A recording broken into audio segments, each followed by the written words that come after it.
Mari kita akan berdoa. Terima kasih ya Tuhan, kami siap untuk mendengarkan apa yang menjadi kata firman Tuhan, supaya kami belajar mendengar dengan dengaran dengan baik, mengerti dengan baik, habis itu melakukannya dengan hati yang baik, hingga kami lulus menjadi murid Kristus. Siapkan kami Tuhan untuk mendengarkannya. Segala roh jahat yang mengganggu dihancurkan dalam nama Yesus. Kami siap untuk diberkati oleh firman Tuhan. Demi nama Yesus kami berdoa. Yang percaya katakan amin. Puji Tuhan. Nah, yaitulah keluarga Pak. Jadi pilihannya punya anak perempuan semua ya begitu, punya anak lagi semua juga ya, semuanya adalah anugerah Tuhan lah. Dalam artian kita menjaga sajalah. Memang sekali waktu memang ada aturan.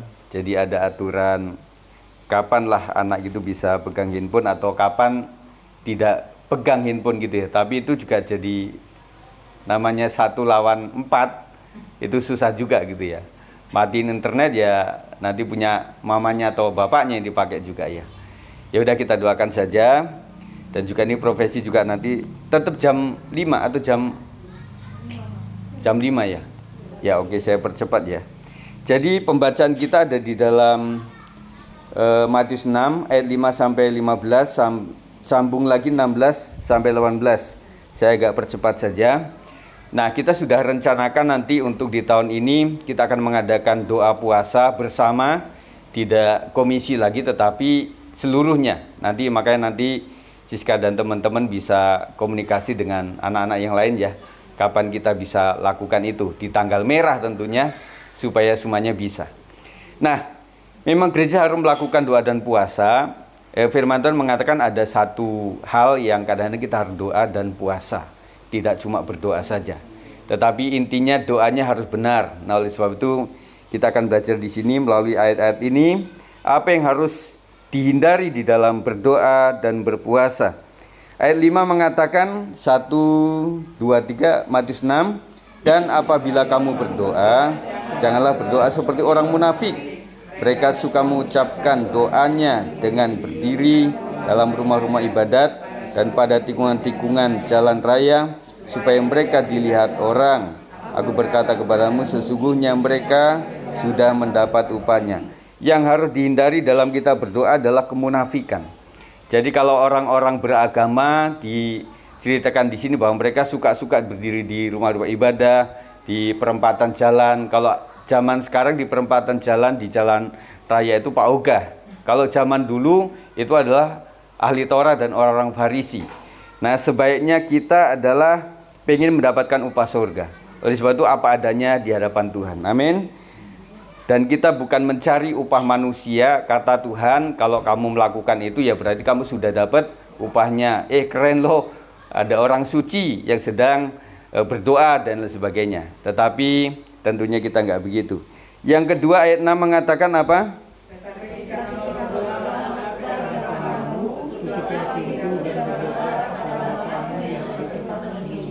Maka Bapamu yang melihat tersembunyi akan membalasnya kepadamu.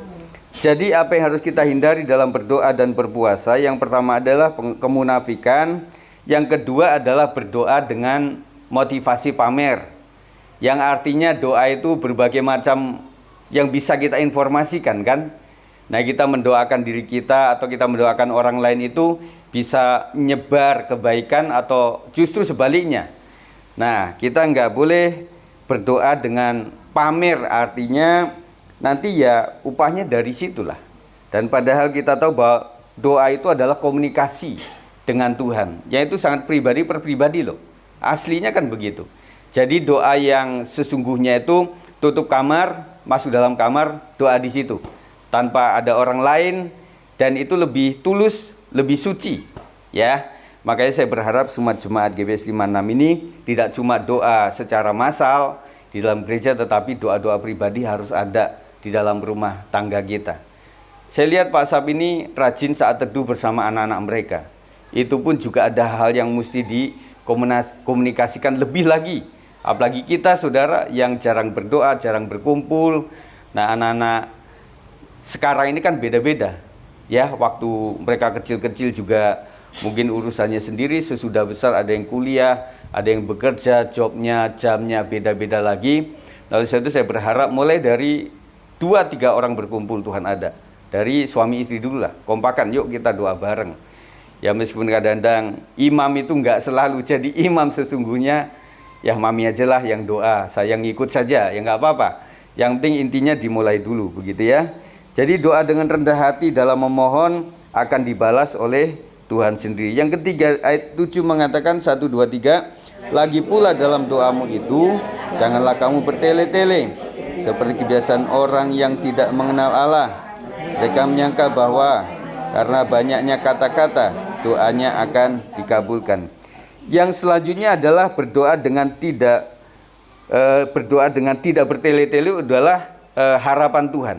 Bertele-tele itu seperti apa? Ya dalam konsep, kalau banyak kata-kata mungkin Tuhan nanti hatinya luluh gitu ya. Jadi yang diulang-ulang terus menerus seperti itu, kita berpikir bahwa ini adalah bertalu-talu, terus-terusan dilakukan. Tetapi dalam arti lain juga, lu percaya nggak sih sama Tuhan? Ya kita minta ke mama gitu ya, mah tolong beliin tas ya, nanti kalau misalnya mau naik kelas gitu loh. Setiap hari ditanyain, loh orang naik kelas aja belum, ditanyain terus, kamu tuh percaya atau enggak? Kecuali udah lewat naik kelas kemudian nggak dibeliin, nah baru kita konfirmasi lagi, tanya lagi, papa mama ini punya uang atau enggak, kan begitu ya. Nah itu jadi kita tidak boleh bertele-tele, menyebutkan berulang-ulang seakan-akan kalau berulang-ulang untuk peneguhan nggak apa-apa. Tetapi kalau berulang-ulang dalam kadar tidak percaya, itu yang nggak boleh. Karena bagi Tuhan itu yang penting kita mempercayai beliau ini sebagai Tuhan. Yang keempat, ayat 8 mengatakan, mengetahui apa yang kamu perlukan sebelum kamu meminta kepadanya. Berdoa dengan tidak beriman adalah sesuatu yang sia-sia sebenarnya. Jadi kita mendoakan sesuatu tapi kita nggak beriman. Untuk apa gitu loh. Kita minta sesuatu tapi kita nggak percaya. Ya, jadi istilah kata setiap kita berdoa itu kita harus menumbuhkan iman dulu. Saya harus beriman sungguh-sungguh kepada Tuhan. Iman sebesar biji sesawi cukuplah untuk kita. Nah ketika kita mendoakan sesuatu, apakah kita beriman betul atau tidak? Iman tanpa perbuatan adalah mati. Tuhan, saya percaya bahwa hari ini tidak akan hujan, tapi kemana-mana kita bawa payung. Wah, ini kan sudah payung sebelum hujan. Enggak, kamu enggak beriman berarti dong. Ya itulah jadi pergumulan kita di musim sekarang ini, saudara.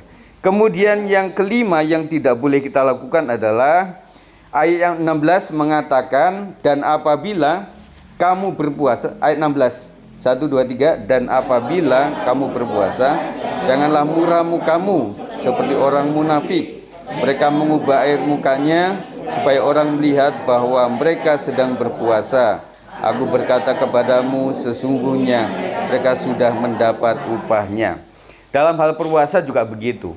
Kalau orang kadang-kadang kan, nah kalau yang lain tuh kadang-kadang membuat bibirnya ya supaya layu, yang kadang-kadang lemes-lemesnya itu diperlihatkan begitu ya.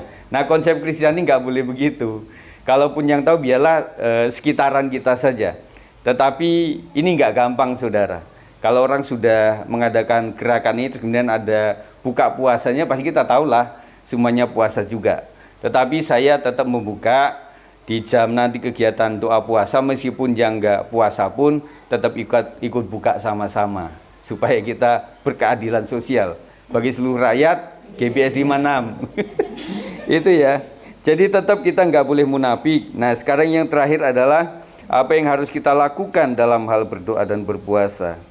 Yang pertama adalah berdoa sesuai yang dikehendaki Tuhan. Jadi ayat 9, 10 dan 11 di situ dikatakan, karena itu berdoalah demikian. Karena itu berdoalah demikian. Kalau kamu susah-susah mengerti bagaimana cara doa, Tuhan kasih sebuah konsep begitu ya. Jadi Bapa kami di sorga, dikuduskanlah namamu dan sebagainya. Yang artinya ayat 9, 10 ini kita harus memulai doa dengan pengakuan akan eksistensi Tuhan. Kadang ini kita doa, Tuhan Yesus, saya mau minta ini Tuhan, supaya Tuhan berkati saya. Nah, sebaiknya mulai dengan pembukaan. Dia aja ada pembukaannya. Tuhan Yesus, Engkau Tuhan yang besar. Terima kasih ya Tuhan, Kau sudah mengasihi aku sampai hari ini aku masih bisa bekerja. Terima kasih Tuhan, Kau berikan kesehatan yang luar biasa, Kau luar biasa dan sebagainya. Baru yang ke-11 itu berbicara mengenai berikanlah kami pada hari ini kebutuhan primer. Nah, apakah dalam keluarga kita ada kebutuhan primer? Primer Bapak Ibu Saudara beda-beda ya. Saya pun beda-beda. Tetapi jujur yang kita minta di doa itu enggak selalu yang primer kadang-kadang. Yang tersier, yang secondary sebenarnya. Sebenarnya kita sudah punya satu, tapi pengen satu lagi dan lain sebagainya. Tetapi Tuhan kasih tahu makanan adalah primer. Minta sesuatu kepada Tuhan. Setelah kau menyembah Tuhan, kau meminta Tuhan, saya pengen supaya anak-anakku menjadi anak yang baik. Tuhan kendalikan hatinya, pikirannya, supaya gadget itu nggak mempengaruhi banyak hal. Saya pun kalau membuka Facebook itu udah keluarnya macam-macam yang aneh-aneh. Dan itu kan kadang nggak bisa ditutup, karena sudah begitu saja. Nah, alangkah banyaknya orang yang Facebookan itu mengenali dari hal seperti ini. Kita harus doakan mereka. Terus kemudian ayat 12, 14, 15 itu berbicara mengenai sebuah pengampunan. Dan ampunilah kami akan kesalahan kami seperti kami juga mengampuni orang yang bersalah kepada kami. Ayat 14 mengatakan 15, karena jikalau kamu mengampuni kesalahan orang, Bapamu yang di sorga akan mengampuni kamu juga. Tetapi jikalau kamu tidak mengampuni orang, Bapamu juga tidak akan mengampuni kesalahanmu. Saya ingat ketika orang mau datang ke rumah Tuhan, dia bilang, kamu balik dulu lah.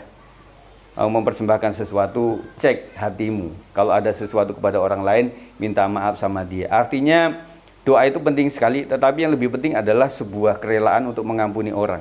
Dan juga kita sanggup menerima minta ampunnya orang gitu loh. Jangan kita pengen hanya sebelah saja, tetapi apapun itu, oke, saya terima. Tetapi intinya di dalam Tuhan kadang-kadang meskipun kita sudah mengampuni, tetapi efek daripada kesalahan tetap terjadi. Ya nggak apa-apa, yang penting kita sudah diampuni. Kemudian yang 13, ayat yang ke-13 maksud saya adalah, dan janganlah membawa kami ke dalam pencobaan, tetapi lepaskanlah kami daripada yang jahat. Karena Engkaulah yang mempunyai kerajaan dan kuasa dan kemuliaan sampai selama-lamanya. Adalah kebutuhan untuk perlindungan. Hari-hari ini luar biasa, kita nggak tahu sakitnya dari mana, nggak sakit secara dalam, kadang-kadang secara luar yang terjadi seperti itu, dan kita hanya meminta perlindungan Tuhan. Saya bilang bahwa kita itu secerdas-cerdasnya, semampu-mampu melindungi diri juga nggak akan bisa lolos 100%. Kita tetap membutuhkan Tuhan atas semuanya. Yang terakhir adalah berpuasa seperti orang yang tidak berpuasa. Ayat 17 dan 18 mengatakan di situ, tetapi apabila engkau berpuasa, minyakilah kepalamu dan cucilah mukamu, supaya jangan dilihat oleh orang bahwa engkau sedang berpuasa, melainkan hanya oleh Bapamu yang ada di tempat tersembunyi, maka Bapamu yang melihat yang tersembunyi akan membalasnya kepadamu. Jadi sebagai orang Kristen tentunya kita pengen dilihat orang itu mukanya apik gitu loh, mukanya tidak seperti sedang berpuasa. Kecuali udah lemes banget, udah hampir dari kemarin sore sampai sekarang udah jam 4 misalnya, udah lemes ya, terpaksa orang tahu bahwa kita sedang berpuasa.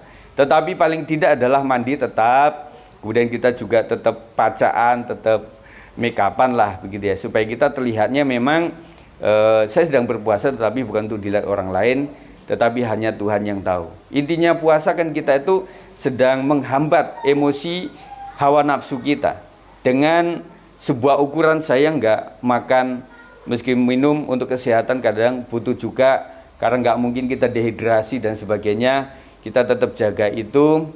Intinya adalah doa puasa kita lakukan, tetapi semuanya untuk kemuliaan nama Tuhan. Amin. Nanti ketika kita sudah putuskan kapan waktu kita puasa bareng, ya kita sepakati, oh sesuai dengan apa yang sudah kita terima hari ini, kita nggak boleh jadi munafik, tetapi kita tetap mengandalkan bahwa tujuannya adalah untuk Tuhan saja. Kita doakan keluarga ini supaya anaknya semakin baik-baik, ya, supaya Pak Sab juga tetap sehat, Pak, ya. Makanya water heater segera diadakan supaya nggak capek-capek lagi. Dan saya juga memohon kepada bibi-bibi juga ikut nasihatin om-omnya juga itu anak-anaknya. Kasihan bapaknya dikeroyok 4 wanita. Ya, ini nggak gampang saudara. Kalau misalnya saudara ada di tempat ini seharian saja baru tahu, oh ternyata Pak Sab ini capek sekali. Ya, saya pengen Pak Sab bisa tidur dengan baik setiap malam sehingga pagi bisa fresh gitu ya. Puji Tuhan, itu saja puji Tuhan saya sampaikan itu. Mari kita akan berdoa sama-sama ya. Terima kasih Tuhan, kami ucap syukur untuk sore hari ini, seberapa yang kami terima, supaya kami mengikuti kaidah-kaidah firman Tuhan, sehingga doa puasa kami tidak cuma kami lakukan secara fisik, tetapi secara roh, secara iman, kami boleh mendapatkan sesuatu tujuan dari semuanya Tuhan. Kami percaya bahwa ada doa yang tidak berkenan di mata Tuhan, tetapi ada doa yang berkenan di mata Tuhan. Ada puasa yang tidak berkenan di mata Tuhan, tetapi ada puasa yang berkenan di matamu Tuhan. Tidak semuanya doa puasa menghasilkan mujizat, tetapi setiap mujizat senantiasa diawali dengan sebuah doa yang sungguh-sungguh dan juga puasa yang sungguh-sungguh Tuhan. Kiranya jemaat GBI 56 menjadi berkat di dalam doa dan puasa mereka. Terima kasih ya Tuhan, kami ucap syukur kami sudah terima berkat firman Tuhan. Dalam nama Yesus kami berdoa. Yang percaya katakan amin. Puji Tuhan.